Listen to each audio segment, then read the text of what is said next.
दोस्तों, आज हम मूसा के बारे में पढ़ेंगे। मूसा किसे कहते हैं? किसी द्रव्य को सीधे अग्नि में न रखकर किसी पात्र विशेष में रखकर अग्नि देना, जिससे कि उसके अंदर के अपद्रव्य मिश्रित न हो और तीव्र अग्नि से विकृत न हो, उस पात्र विशेष को मूसा कहा जाता है। मूसा की निरुक्ति से तात्पर्य है कि जिस पात्र के द्वारा द्रव्य को गर्म करने पर उसमें स्थित दोषों को दूर किया जा सके, वह मूसा है। मूसा के पर्याय: मूसा को सामान्यतः कुमुदी, पाचनी, कराटिका, कौचिका, वह्निमित्रा आदि नामों से जाना जाता है। कुमुदी का नाम उसके शेप के अकॉर्डिंग रखा गया है, जबकि पाचनी उसके अग्निकर्म से संबंधित है। कराटिका उसके मिट्टी प्राप्ति स्थान से रिलेटेड है, जबकि वह्निमित्रा इस कारण कहा गया है क्योंकि उसमें अग्नि सहने की क्षमता होती है। मूसा के उपादान द्रव्य: मूसा के मुख्यतः मृत्तिका एवं लोहचूर्ण यह दो उपादान द्रव्य हैं। उपयोगी मिट्टी: मूसा बनाने में मुख्यतः पीली मिट्टी जो कि भारी हो, बालुका रहित, तीव्र अग्नि सहन करने वाली हो, उस मिट्टी का उपयोग किया जाता है। सामान्य मूसा कैसे बनाई जाती है?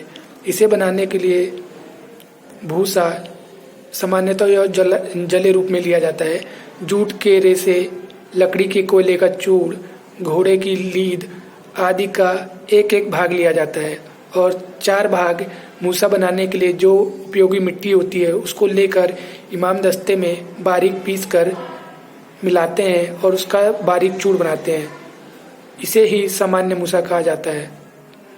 और आसानी से समझने के लिए हम इस प्रकार इसे समझ सकते हैं कि भूसे को लेकर उसमें जूट का रेशा मिलाएं, लकड़ी का चूर्ण, घोड़े की लीद आदि का एक एक पार्ट मिलाएं और तत्पश्चात 4 पार्ट निर्माण उपयोगी मिट्टी को मिलाकर इमाम दस्ते में बारीक पीस लें। तत्पश्चात जल को मिलाकर सामान्य मूसा बनाई जा सकती है। दूसरी मूसा है गोस्तनी मूसा।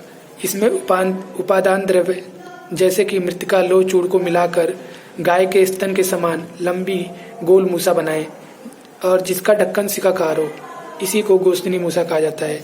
इसका उपयोग सत्तों को द्रवित करने और सत्तों को शुद्ध करने में किया जाता है। तीसरी मूसा है वज्र मूसा।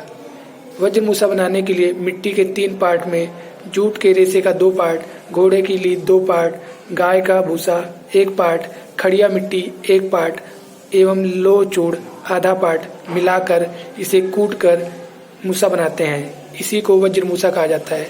इसका उपयोग सत्पातन में किया जाता है।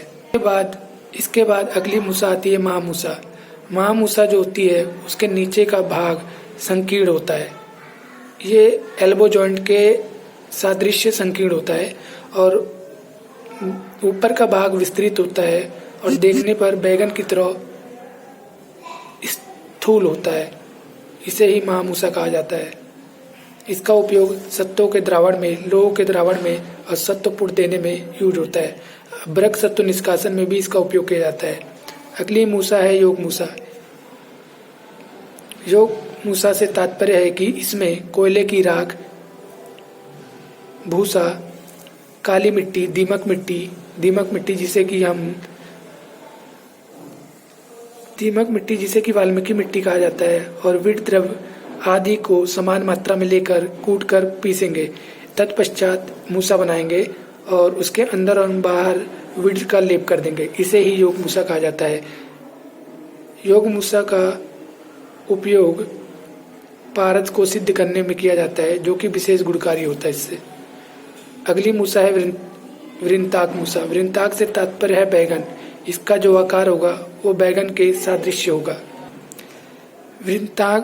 वृंताक मूसा में 3 चीजें ध्यान देने योग्य हैं। पहला, ये बैगन के समान बनाते हैं, 12 अंगुल नली इसमें लगाते हैं और ऊपर का भाग धतूर पुष्प के समान होता है, जो कि मूसा के मुख से अटैच होता है और इसका उपयोग खरपर आदि मृदु द्रव्यों के सत्पातन में किया जाता है। अगली मूसा है पक्को मूसा। जब एक मजबूत भाट के स्वरूप की मूसा बनाकर दृढ़ अग्नि से पकाया जाता है तो उसे पक्को मूसा कहते हैं। भाट से तात्पर्य है पॉट। इसका उपयोग पोटली रसपाक में किया जाता है। मल्ल मूसा। अगली मूसा है मल्ल मूसा। जब दो मजबूत सराव को आमने सामने जोड़कर संपुट की आकृति बनाई जाती है उसे मल्ल मूसा कहते हैं। इसका उपयोग परपट आदि रसों के स्वेदन में किया जाता है।